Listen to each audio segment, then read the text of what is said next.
మా కరికులంలో పార్ట్గానే మన ఏవైతే డైలీ క్లాసెస్ ఉంటాయో వాటిలోనే మేము కొంచెం ఇంగ్లీష్ పర్ఫెక్ట్ చేయడానికి అని చెప్పేసి మా క్లాస్లో లెసన్ చెప్తూనే లాస్ట్ ఒక 10 minutes డైలీ మన వెకాబులరీ ఏదైతే ఉంటుందో దాని గురించి వాళ్ళకి కొంచెం ఎవరైతే కొంచెం ఇంకా తెలుగు మీడియం నుంచి వచ్చిన స్టూడెంట్స్ ఉంటారో వాళ్ళకు తెలుగులో చెప్తూ లెసన్ ఇంగ్లీష్లో చెప్పడం.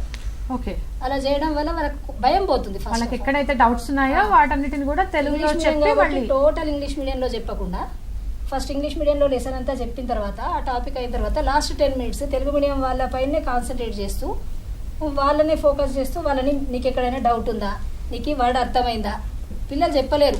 అవును, అయితే మనమే కొంచెం మనకు తెలుసుంటుంది ఏది వాళ్ళకి హార్డ్ అవుతుంది అన్నది మనకు అర్థమవుతుంది.